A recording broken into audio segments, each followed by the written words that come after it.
Okay, good morning po. General Mathematics Quarter 2 Module 1. Ito po yung kadugsong po ng ating simple interest, compound interest naman. So nandito po yung ating tinatawag na assessment. Okay. So compound interest. What's in? It is the amount paid or earned for the use of money. It is the amount paid or earned for the use of money. So interest yan. So letter D. It refers to the person or institution who owes money or avails of the funds from the sender. So ito po yung nangungutang. So letter O. Borrower or debtor. It is the interest computed on the principal and also on the accumulated past interest. So this is called compound interest, letter N. Okay. Number 4, it is the percentage of the principal that will be changed for a specified period of time. It is the percentage of the principal that will be changed for a specified period of time. So this is rate of interest. Percentage means rate. Okay. So yun po ang iyong mismong tawag dito, yung hint. It refers to the maturity value. Ang maturity value po, ito yung ating buong kabuuan ng ating babayaran. Okay? So ibig sabihin yan po ay yung ating future value. Okay? So ito po yung ating yung summary. Ang tanong po dito ay, this is one of the fruit bearing trees found in the Philippines. We are also second to the highest exporter of this product all over the world. It is also traditionally called the tree of life.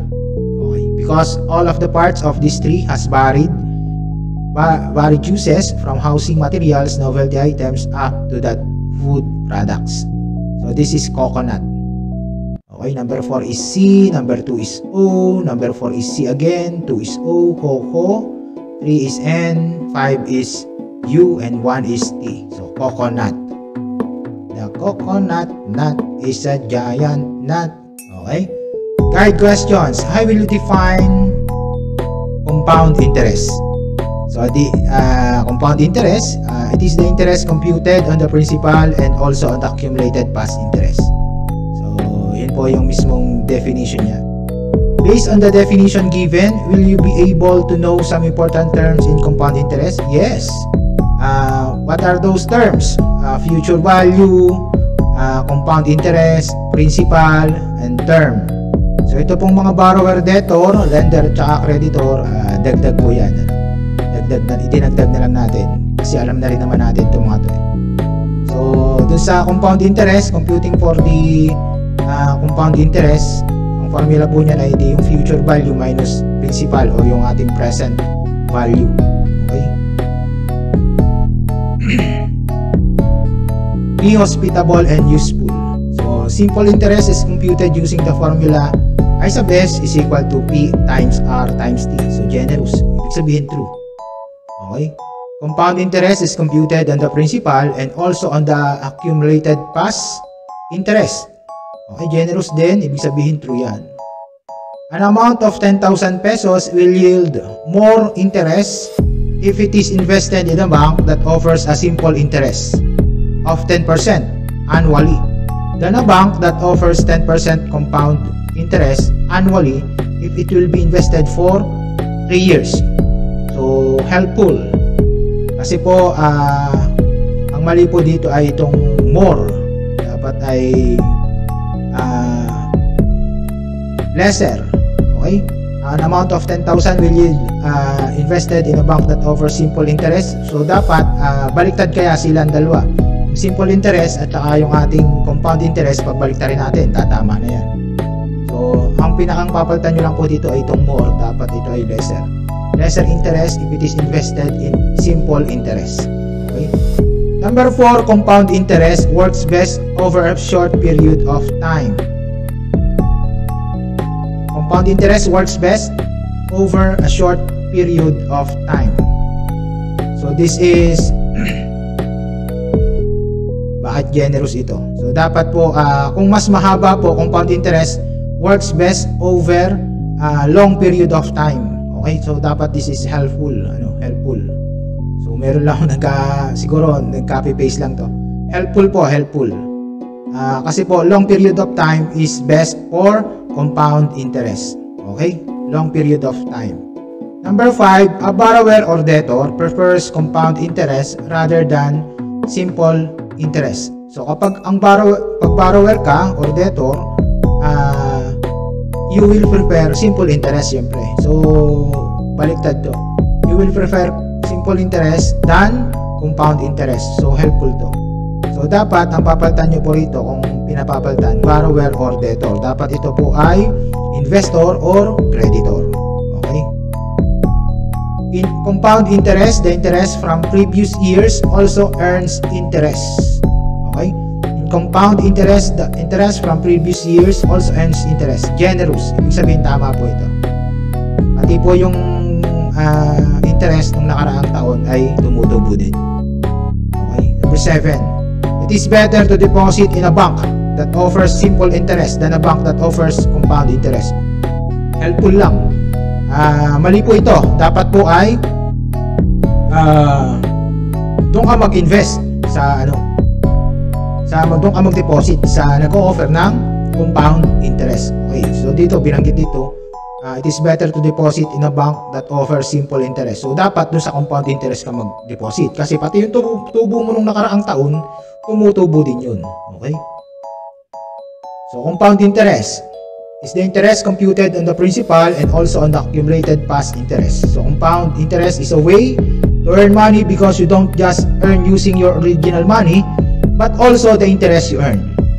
Okay, we have what we call permadebt. Okay, which means continuous outstanding balance of a credit card where they pay the monthly minimum that fits in their budget to lessen the burden of interest. Monthly, but tries to add some debt again in the following month so the debts never end. Okay, kung halimbawa yung tubo lang binabayaran mo, halimbawa may 10% ka lang na binabayaran sa iyong mismong utang sa credit card, babawasin yung 10%, pero mayroon silang idadagdag, let's say mga 2%, 3%, plus 2% or 3% pa rin. So tumutubo pa rin yun. Binawasan na yung principal mo ng iyong 10% na ibayad, pero dumagdag pa rin siya. Meron pa rin siyang idinagdag na 2% as penalty. So yun po ibig sabihin ng permadebt. Problem solving.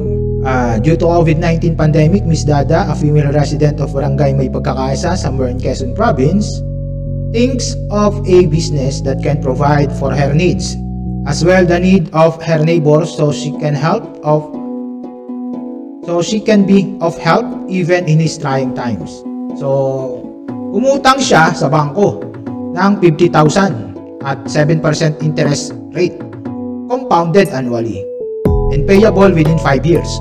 So, ibig sabihin po nito, 50,000 yung utang mo, 5 taon mo siyang babayaran at may 7% na interest. Compounded. Unlike nung nakaraan sa interest natin, ay simple interest ang ginamit natin. So, ito rin yung problem na yun kung hindi ako nagkakamali. So, ito na po yung ating naging model table. Okay? Ito yung ating model table. 50,000 times 0.07, yung 7% natin, times 1. So, yung 1 year, loob ng 1 year. So, ang tubo po niya, 3,500. Idadagdag po natin yan dito sa ating principal value na 50,000. So, magiging 53,000 na po. 53,500. And then, yung kasunod na taon, so 53,500 na po yung iyong amount. Yung principal mo magiging 53,500 na. Okay? Tapos yung interest rate mo, yun pa rin, hindi pa rin nabago. Pero yung multiplier mo, number of years is 1 pa din. Okay? So, ito na po yung iyong yung iyong solution.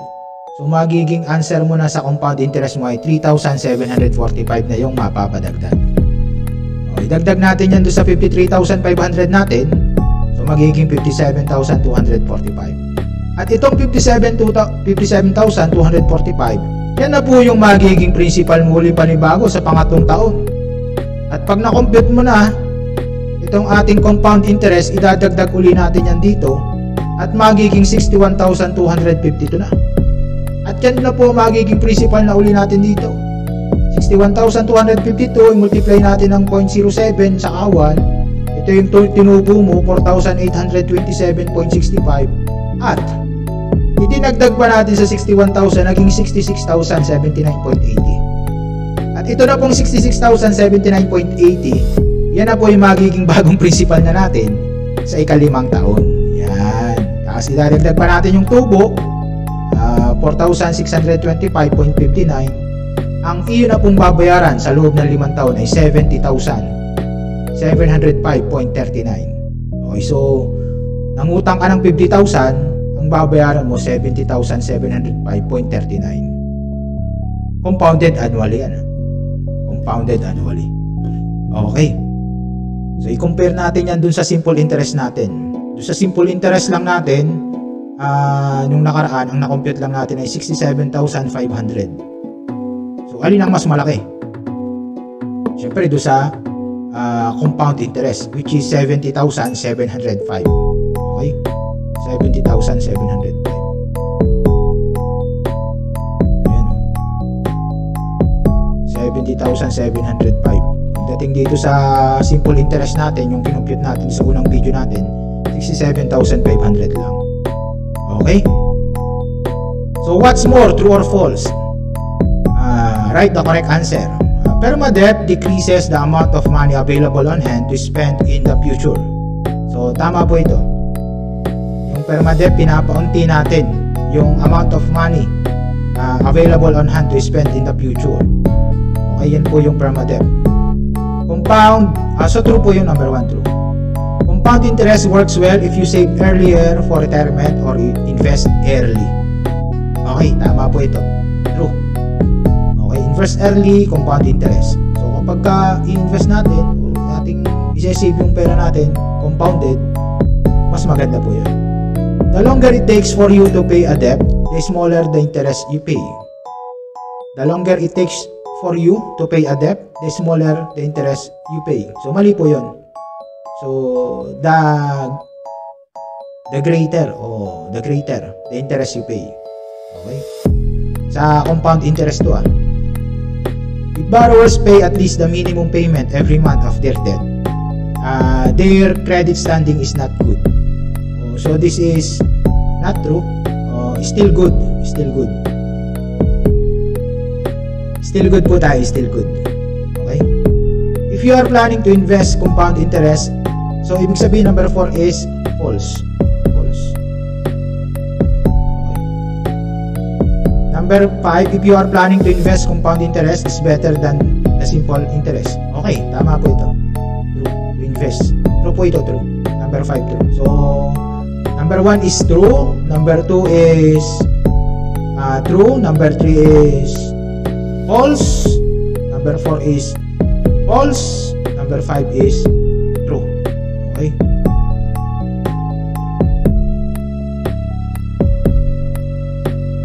Number activity 2.2, assuming that your father asked you about investment and wants to know the interest that will be earned. If you will invest 500,000 pesos in a certain bank that offers an annual compounding interest of 8% for 5 years. Complete the table below to help your father. Okay? So, gagawa po tayo ng model table dito. Okay? Complete the table below to help your father. So, meron tayong principal, 500,000. Okay, compounding interest is 8% for 5 years.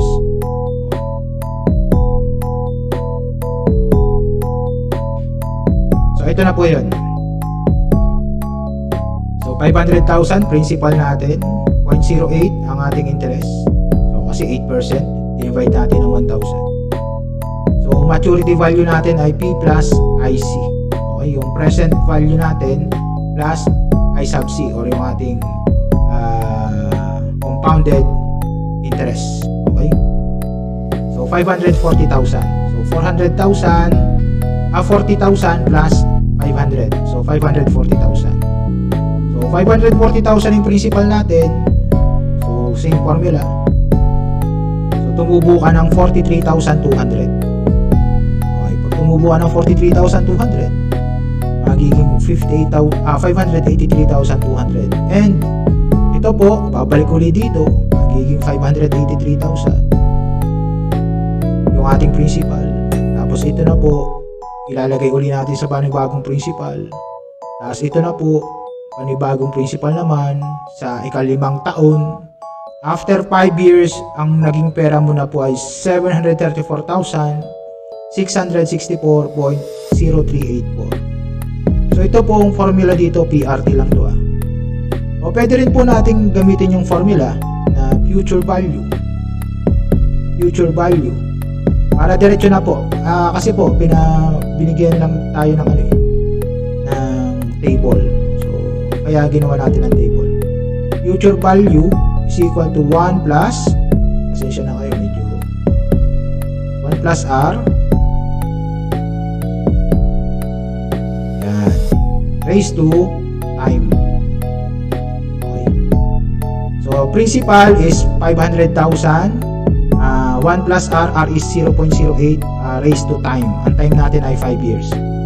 Okay? So, ito po yung panibagong formula. Kung gusto natin makuha agad itong future value. Okay? O kung gusto agad natin makuha yung future value, pwede po yan. So, what I have learned, please read the sentences carefully and fill in the missing words by writing your answer in the line provided. The amount calculated on the principal and accumulated interest from previous periods on a deposit or loan is compound interest.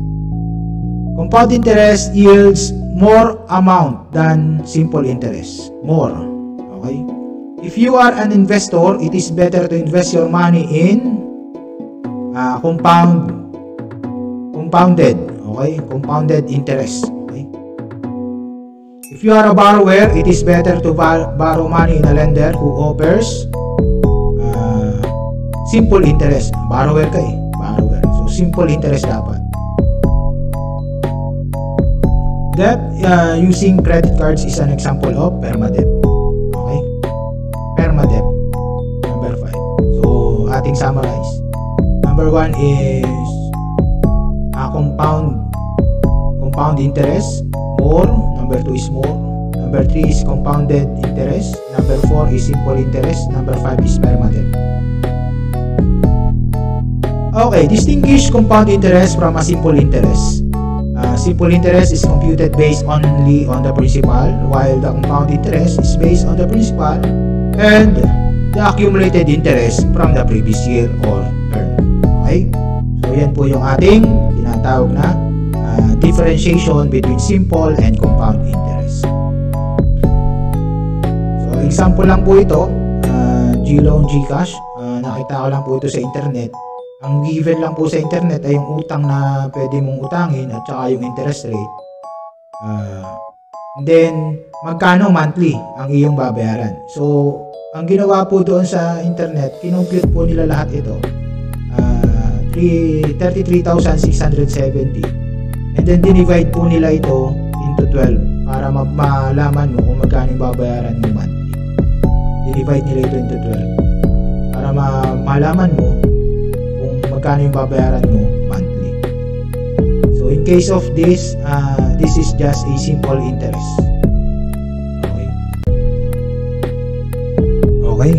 So, assessment naman tayo. Number 1, multiple choice. Choose the letter of the best answer. Number 1, which interest is computed on the principal and then added to it. So this is letter A, simple interest.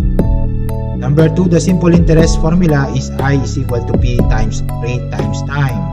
What does the T represent? So that is time. Okay.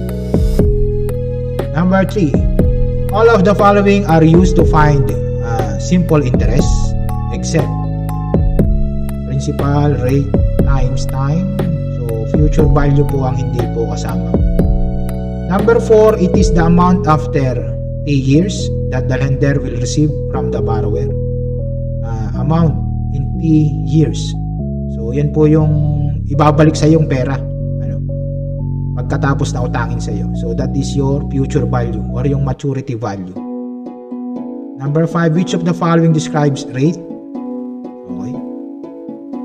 So, amount of money, amount paid. So, hindi po yan rate. So, it is charged by the lender or rate of increase of the investment. So, this is your answer. Letter C. Letter C. Okay. Number 6, rate of interest must be converted into blank before substituting to the formula of finding the interest.